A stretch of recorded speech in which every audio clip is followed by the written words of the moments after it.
welcome back to another video. This is Shantea. So thank you all for joining me. I hope you all had a wonderful week. And this video is going to be slightly different, and it's very important. So I hope you all stay tuned and just stay to the end of the video. Thank you for joining me. Thank you for sharing this video. So with that being said, the reason I started my channel was to help people. And I happened to be at work. It was 2022, like January or so of 2022. I was at work on a Saturday, and I work at a hospital. For most of you who don't know, my title is a clinical scientist, so I work in the lab, and our statistics was low. It's a Saturday, so not many people are, in the hospital, in the ER, in the hospital, and stuff like that. So I was there, and I happened to have my planner out, and one of my coworkers was being nosy, I guess. She was wondering what I was doing. So, she was like, "What are you doing?" And I was like, "I'm writing down, tracking my expenses." So she was like, "Tracking your expenses?" So I was like, "Yeah, what all I spent, and stuff like that." So then she walked away, and stuff. And then maybe like, I don't know, 20, 30 minutes later, she comes back and she's like standing over me and like looking at my planner and everything like that. And she was like, "Oh, you track down to the dollar?" And I was like, "Everything that comes out of my account, I write it down." I said that I have been able to find stuff that I had subscribed to and did not know I had subscribed to it. And yeah, some of the stuff, it was like $4 here. It's like an Amazon Music and all this or whatever.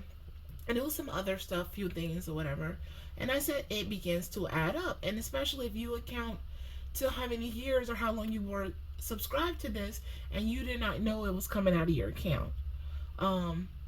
So I told her that I, started writing down everything. So, anyway, I did that, and then maybe like a few days or a week or so go by, and then she inquired more. "Hey, can you explain more about this?" Because she was pregnant at the time. She was maybe like 4 or 5 months pregnant. So she was like, "Can you explain more?" Because of course, I was contracting, working at different hospitals, but now we're getting ready to have a baby, so I'm not going to be able to, work at this hospital, that hospital, and travel and stuff.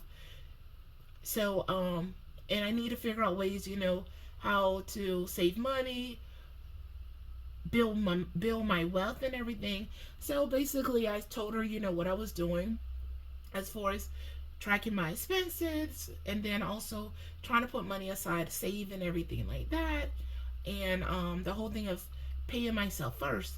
So she didn't quite know. She didn't quite understand. So I broke it down and explained her the things that I did that helped me, and I told her like, you have to do what helps you. So she saw my planner that I was using at the time, and at the time it was the budget by paycheck, the budgeting mom. This is what I had that day at work. I brought it with me. Yes, it is huge. So I brought it with me. I had it in my locker. And so she saw that and everything and saw me noting everything down.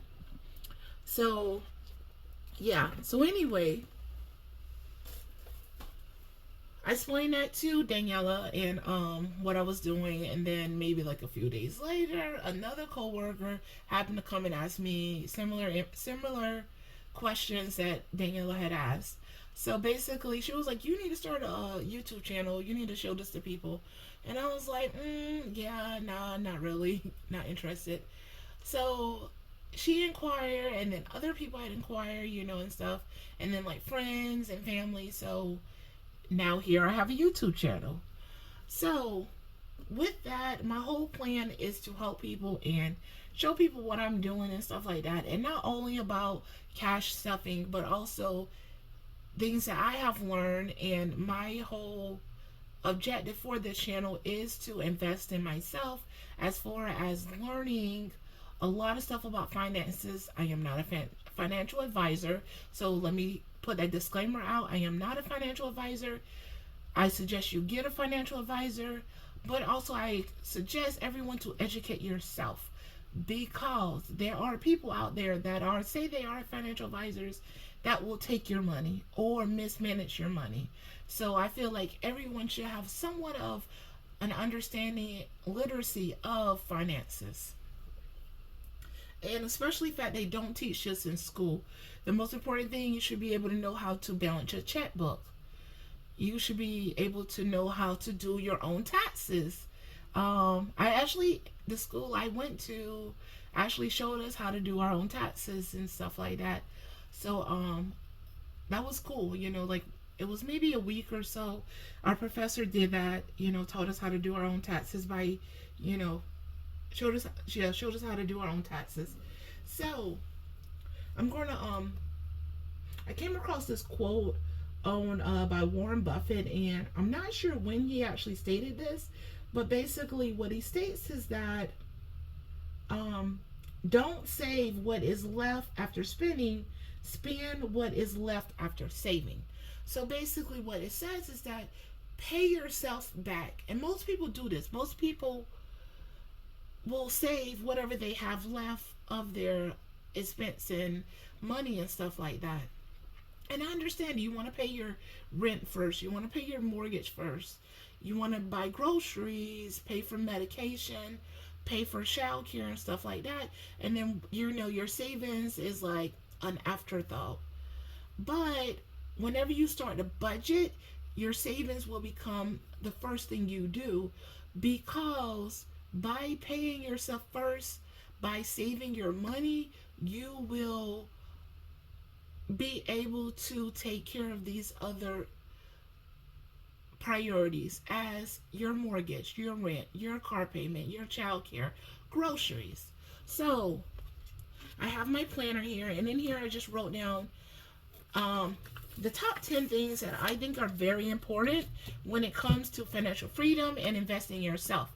The first thing is build a budget. You need to break down your income. I mean, every single income you have, from your job, if you have children, to child support, um, to alimony. You write all of that, write that down as your income. Then you're going to turn around, you're going to write your expense. Your expense is going to be gas, maintenance on your car payment, groceries, electrical bill, gas bill, any utilities you have to pay, internet, everything that come out of your account, subscriptions. Even if it's only $5 subscriptions, note that down, because everything adds up. So you want to write that, you want to note that down. Some people have just think that it's very small, minute, but starting with a budget is very important. From that budget, you will break off to smaller budgets, meaning you will have a budget for groceries, a budget for to have fun events and stuff like that, to do things for your family, maybe go to amusement park or something like that. Like, plan that also in your budget. The next thing is an emergency fund. Emergency fund is very, very important. Most people do not have an emergency fund, and sadly, you hear, and I've heard about, most people are an emergency away from ruining their life, meaning that a water pump break, their basement get flooded, a hot water heater goes out, air conditioning unit goes out. These things are very expensive, but start with emergency fund. Start with $500, start with $200, and continue going up, whatever you can afford. And then, continue growing that emergency fund. And when you start that emergency fund, do not have that emergency fund in your house, even if it's $200-300. Put it in a high yield savings account. There are high yield savings account here, and you can sit there and have your money growing. The whole point of having an emergency fund is to keep it there as an emergency. Don't have 2 or 3 months go by. Oh, I didn't have an emergency. Oh, so let me spend this money. No, let it sit there. And if you would have had it in a high yield saving account for 3 months or whatever, you could acquire at least, okay, if it's $500, most high yield savings accounts, most of them, hopefully you can get them about 5%. Well, excuse me, four, at least 4% for most majority of them. Some are a little more, but usually average high yield savings accounts, with Capital One, SoFi, Ali Bank, those are just a few. They're running around 4% interest rate on that. So, with that being said, 4%, if you continue to let it grow in 3 months, that $500, you would have earned approximately about $15 to $20 in 3 months off of that money. So, in a way, you're making your money work for you. And that's the plan. You want to make your money work for you. Do not just have your money just sitting there in a regular savings account or in your bank account just sitting there. No, move it to a high yield savings account. Even if that means you have to open up another account because your bank, for instance, Wells Fargo, I pay my bills out of Wells Fargo. I have a savings account was with Wells Fargo. I do not have more than about $1,000 or so, a little over $1,000 in my savings account. When it goes over, I actually take that money out and I move it to another account. Because Wells Fargo, how long they've been around, they do not work for us. They work for themselves or maybe bigger businesses. So I have Capital One 360 account. You can do your research. I did mine. My Capital One 360 savings account is a little over 4%. I have my money is in that. Whenever I do saving challenges and stuff like that, my savings challenges, I will roll that money over. I want to say you can have up to 7 accounts with Capital One, and of course, you may have multiple sinking funds or savings account, but all you have to do is write down how much each, what you saving.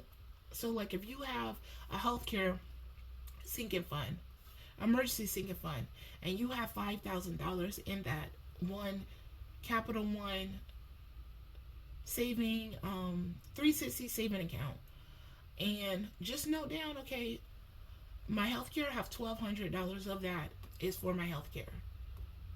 1,500 of that is for my emergency fund, and just continue on. Just have a little notepad and a little book, and have it down. Just write it down. Have that information, you know, put aside, for, so you can access it. Next is from there, I drift off to 3 to 6 months living expenses. And when I say living expense, I mean that you will calculate what your house payment or mortgage or rent is, your utilities, even your car payment. Tally up all of that, and then just add to that. Continue adding that to it until it grows, because it's a good thing to have. For some of you guys, I had surgery back in February. I was out of work for 4 weeks. One of my jobs that I work at, we had sick and safe. So because I was out due to surgery, I was able to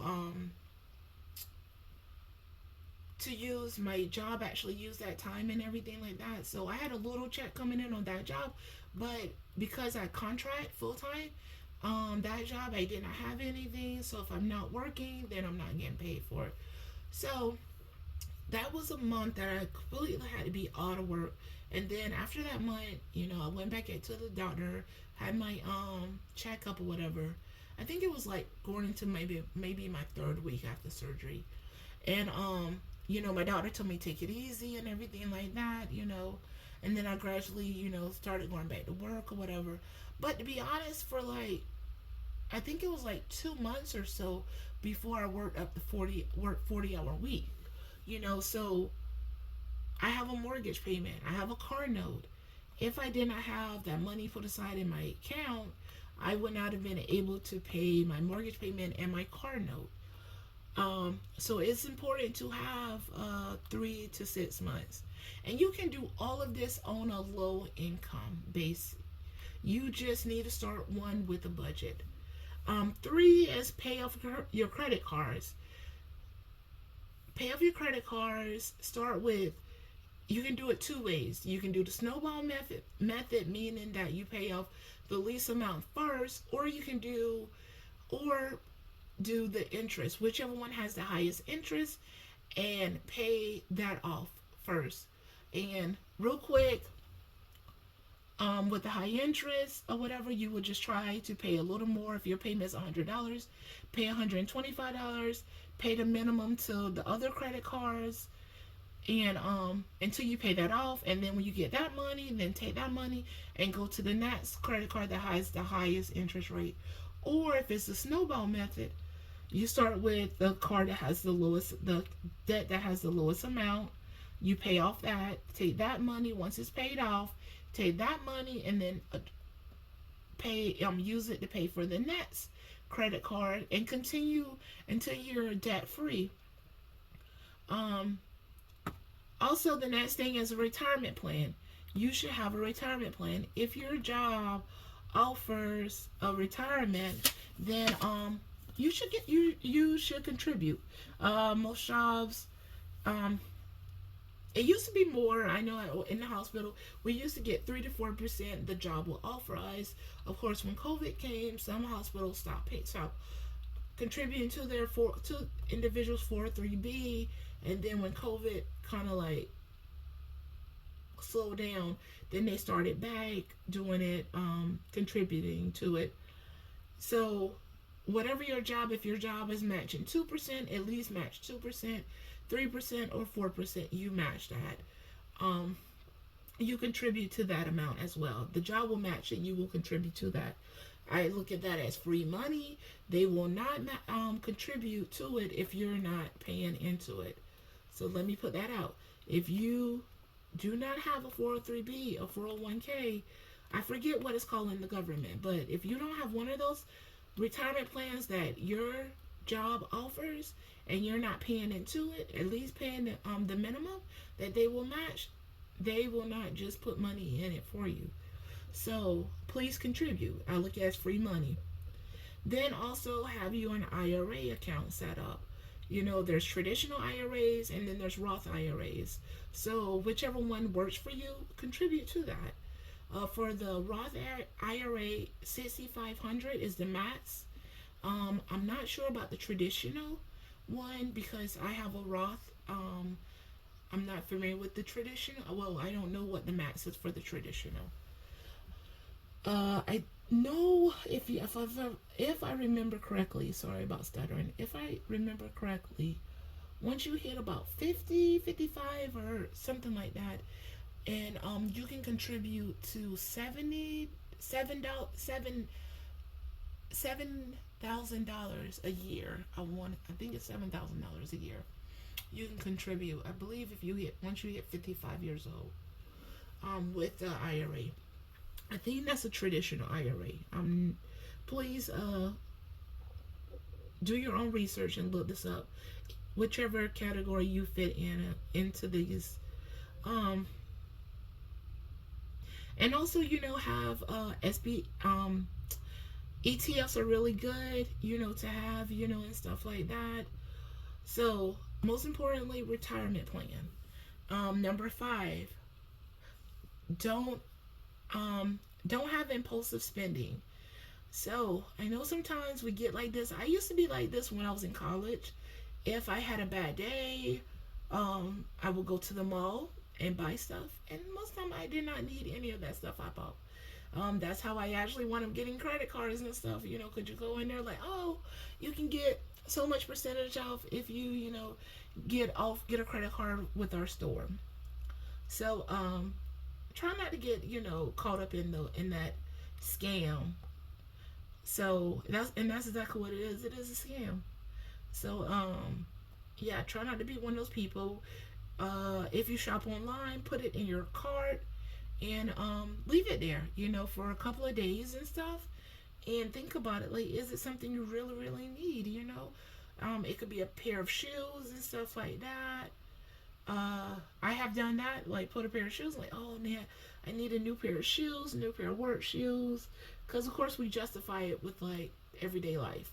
So I need a pair of work shoes. You know, my feet are sore and everything like that. And then I just happened to go in my closet and reorganize it, and found out I had a pair of shoes in my closet that I had bought that I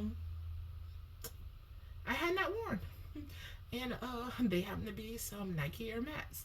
So guess what? I am now wearing those a few days a week to work. So those shoes I had in there, I actually removed. The next is insurance. You should have car insurance, life insurance, health insurance, and insurance for your home or rental. So that is important to have. And of course, you know, whatever you can afford in those categories. Um, Invest, have diverse investments. And when I say this, I mean like CDs, having CDs, stocks. What else is out there?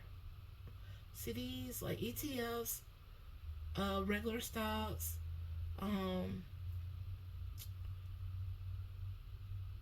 bonds. If you have bonds, and the reason I say is because, of course, regular stocks are considered high risk, and then like CDs is like low risk. So you want to be to you want your investments to be diverse, so that all your money, you don't lose all your money, you know. Another thing, that's why ETFs are really good, because ETFs is a piece of, could be 50 to 100 different companies out there, from Google, Tesla, all of that. So like the S&P 500 is an ETF, and it's thousands of stocks that is built in that. So like if one company is doing not so good, maybe another company is doing good. So you pretty much balance out. Next is if you need to borrow money, do not go to the bank. If you have, well, don't go to the bank if you have a 401k or a 403b. Borrow against yourself versus borrowing against going to a bank. Because if you borrow against yourself, one, you're going to get it at, uh, you have options to pay it back. It's going to be a low rate you will have to pay back. And you're borrowing it from yourself, you know, and stuff. So yeah, you know, it's your own money that you're borrowing, you know, and stuff. So that's the best route to go, you know. And then number 9, seek a financial advisor. Seek someone who knows about finances and stuff like that. If you can't hire a financial advisor, go to your bank, set an appointment up, and talk with a bank manager or an individual there, or even ask, hey, when you go there, and say, do you have anyone here that can help me with my finances? And most likely they do. They will have someone there that can help you with your finances and stuff like that. And number 10, education.